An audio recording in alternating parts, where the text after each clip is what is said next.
اور number 1 credibility تھی. سب کو پتا تھا کہ یہ بکتا نہیں ہے, سب کو پتا تھا اس کا خوف کسی سے نہیں. اس سے جو کیا ہے, ملک سے باہر بھاگ, مجھے پتا ہے اس کے پیچھے کون پڑا ہوا تھا. ارشد شریف کے گھر والوں کو پتا ہے کہ کون پڑا ہوا تھا اس کے پیچھے, صحافیوں کو پتا ہے کہ کون اس کے پیچھے پڑا ہوا تھا, کہ کیوں اس کو ملک چھوڑ کے جانا پڑا, اور پھر کیوں وہ دبئی سے آگے جانا پڑا اس کو. سب کو پتا ہے کہ کون پیچھے پڑا ہوا تھا اس کے. اور جو اس کی شہادت ہوئی, یہ ایک اس ملک کی تاریخ کا میں سمجھتا ہوں افسوسناک موڑ ہے, کہ جتنی صحافت اوپر چلی جاتی ہے, معاشرے کو وہ لفٹ کر دیتی ہے, معاشرے کی ویلیوز لفٹ کر دیتی ہے, معاشرے کو امر بالمعروف پہ لگا دیتی ہے. یہ صحافیوں کا کام ہوتا ہے, موریلٹی معاشرے کی ریز کرے. اور جدھر کون آج کل فیورٹس بنے ہوئے ہیں, لفافے, جو زبیر بیچنے والے صحافی, جنہیں کریڈیبلٹی کوئی نہیں ہے. آپ صرف یہ دیکھ لیں کہ کن لوگوں کی آج ویورشپ اوپر ہے اور کن کی نیچے ہے, آپ کو پتا چل جائے گا عوام کدھر کھڑی. عوام بیوقوف نہیں ہے. یہ جو عوام آپ کو بار بار میسیجز بتا رہی ہے کہ وہ ایک ابراہیم لنکن کی سیئنگ ہے کہ you can't fool all the people all the time. تھوڑا وقت سب کو پاگل بنا سکتے ہیں, سارا وقت کبھی کوئی انسان نہیں, معاشرہ پاگل نہیں بن سکتا. تو لوگوں کو پتہ ہے کیا ہو رہا ہے, اور لوگ بتا رہے ہیں. پھر الیکشن ہوا, بائی الیکشن ہوا ہمارا, 9 سیٹوں پہ میں کھڑا ہوا, صرف ایک پوائنٹ بتانے کے لیے کہ عوام کدھر کھڑی. 9 سیٹوں میں سے 8 جیتا. یہ ورلڈ ریکارڈ ہے, دنیا میں کبھی ایک پارلیمنٹیرین 12 سیٹیں نہیں ایک اسمبلی میں جیتا. پھر عوام بتا رہی ہے وہ کدھر کھڑے ہیں, لیکن نہیں, عوام کی نہیں سننی. کسی طرح عمران خان کو ڈسکوالیفائی کرو, کسی طرح اس کے اوپر کیسز بناؤ, کسی طرح اس کو گندا کرو, اس کے اوپر مڈ سلنگنگ کرواؤ, اس کو ثابت کرو کہ جناب یہ بھی باقیوں کی طرح ہے, اور یہ ثابت کرو کہ جناب یہاں پولیٹیشنز یہ تو سارے ایک ہی طرح کے ہیں, اور جو بھی فیصلہ ہوگا وہ پیچھے بیٹھ کے ہینڈلز کریں گے. لیکن جب انہوں نے دیکھا جلسے ریکارڈ, میں پتہ نہیں 60-70 کتنے جلسے کر بیٹھا ہوں, میں نے کبھی پاکستانی قوم کو ایسے نہیں نکلتے دیکھا. الیکشن رزلٹس آپ کے سامنے. انہوں نے فیصلہ کیا, اور فیصلہ پہلے کیا مجھے مروانے کا.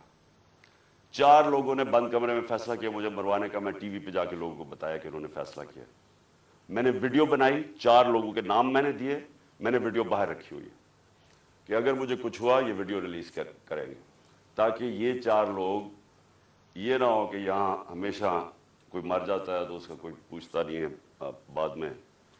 تو میں کہا تاکہ قوم, دنیا کو پتا ہو, میرے ملک کو پتا ہو کہ کس نے یہ کیا ہے. اس کے بعد یہ فیصلہ, یہ بند کمروں میں کہ اس کو اب کسی طرح عمران خان کو مارو.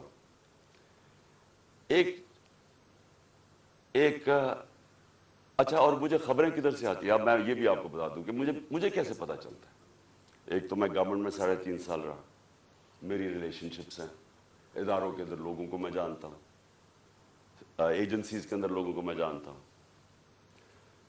ویسے جو اداروں کے اندر, سارے اداروں کے اندر جو باہری اکثریت ہے وہ سب متنفر ہے جو ہو رہا ہے پاکستان کے ساتھ, جو انہوں نے 6 مہینے میں کیا ملک کے ساتھ, جو مہنگائی کے اندر لوگوں کے حالات ہیں, معیشت نیچے جا رہی ہے, انڈسٹری نیچے جا رہی ہے, ایکسپورٹس نیچے جا رہی ہے, ٹیکس کلیکشن نیچے جا رہا ہے, ریمیٹنسز نیچے جا رہی ہے, جو کسان ہیں, جو ریکارڈ ہماری 17 سال میں گروتھ ریٹ تھی ایگریکلچر میں, زراعت میں 4.5%, وہ آج نیچے چلے گئے.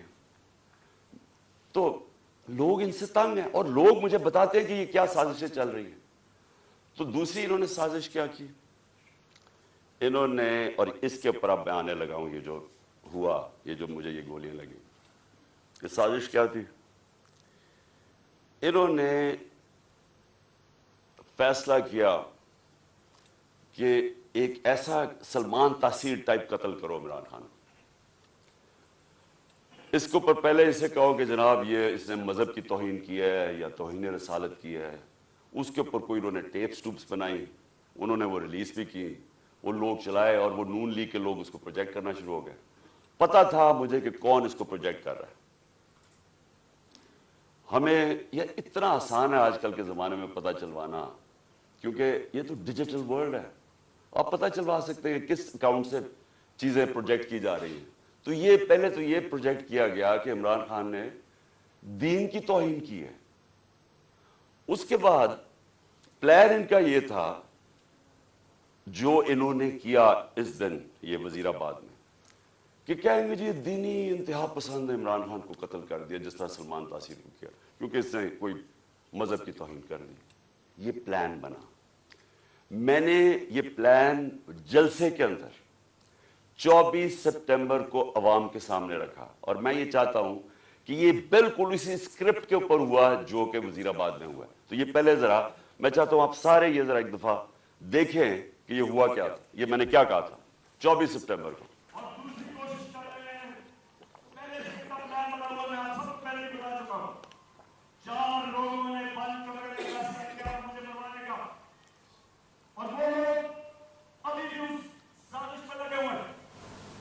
انہوں نے دونوں مریم کو جھوٹ بولنے کی پی ایچ ڈی دونوں کے پاس ہے،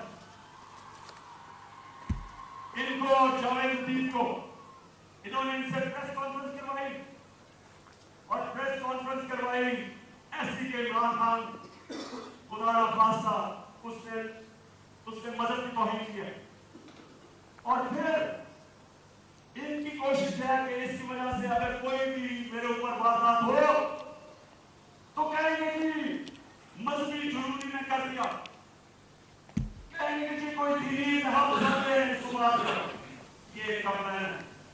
لیکن میں آج آپ سب کو کہہ رہا ہوں، سارے پاکستان میں پھر رہا ہوں، مجھے اپنی جان سے زیادہ مجھے پاکستان کی آزادی کی فکر ہے۔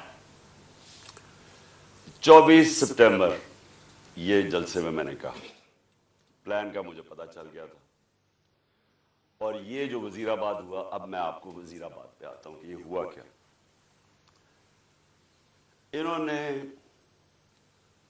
لانگ مارچ، ہم جلسے کرتے ہوئے ہم نے لانگ مارچ کا فیصلہ کیا، لانگ مارچ سے ڈر گئے، پبلک انہوں نے دیکھ لی تھی کہ ہمارے ساتھ ہیں، اور انہیں پتا تھا کہ میں نے اب جو غلطیاں کی تھی پچھلی باری، اور مجھے پتا چل گیا تھا ان کا پلان ہے، میں نے اب ایک اور پلان بنایا ہوا تھا، اور میں آج یہ ابھی اینڈ میں آپ کو بتاؤں گا کہ مارچ کا کرنا کیا ہے۔ لیکن مجھے پتا تھا کہ جو عوام نے نکلنا ہے اس باری، چاہے یہ جتنی مرضی پولیس بلا لیں، چاہے رینجرز بلا لیں، چاہے ٹیئر گیس شیلز تیاری کر لیں، جب عوام کا سمندر نکلتا ہے، وہ کہتے ہیں no power can stop an idea whose time has come۔ جب ایک نظریے کا وقت آ جاتا ہے اس کو کوئی نہیں روک سکتا۔ تو ان کو مجھے پتا تھا کہ اسلام آباد میں، اور انشاءاللہ یہ میں ثابت کروں گا، اتنی پبلک نے آنا ہے کہ اس ملک کی تاریخ میں کبھی پبلک اتنی نکلی نہیں ہے، اور وہ یہ بھی خوفزدہ تھے، ہیں بڑے بزدل، آپ کو پتا ہے کرپٹ لوگ، دو قسم کے لوگ بڑے بزدل ہوتے ہیں، ایک ظالم اور ایک کرپٹ، یہ ہمیشہ بزدل ہوتے ہیں۔ کرپٹ اس لیے کہ انہوں نے پیسہ بچانا ہوتا ہے، کیونکہ انہوں نے چوری کا پیسہ بنایا ہوتا ہے، سارا وقت ڈر ہوتا ہے کہ کہیں چوری کا پیسہ نہ چلا جائے، اور وہ پھر اس پیسے کو بچانے کے لیے ہر انتہا پہ جاتے ہیں۔ اور دوسرے جو ظالم لوگ ہوتے ہیں، ظالم ہمیشہ بزدل ہوتا ہے، کیونکہ وہ ڈرپوک ہوتا ہے، وہ ظلم کرتا ہے لوگوں پہ۔ اب 3 لوگوں نے یہ پلان بنایا، اور مجھے کیا یہ وہ 3 لوگ نہیں ہیں جو 4 لوگوں کے میں نے نام پہلے بتائے تھے جنہوں نے پہلے فیصلہ کیا تھا، جن کے اوپر میں نے ٹیپ بنائی، یہ 3 اور ہیں۔ مجھے کیسے پتا چلا؟ مجھے پھر اندر سے لوگوں نے بتایا۔ ایک دن پہلے، وزیر آباد سے پہلے، انہوں نے جب دیکھا کراؤڈ بڑھتے جا رہے ہیں، اور ایسے کراؤڈز کے کبھی پاکستان میں نظر نہیں آئے جی ٹی روڈ کے اوپر، انہوں نے پلان بنایا مجھے مارنے کا، اور یہی سکرپٹ، دینی انتہا پسند کچھ کرے گا، عمران خان تو بڑا دین کے خلاف ہے، اس سے تو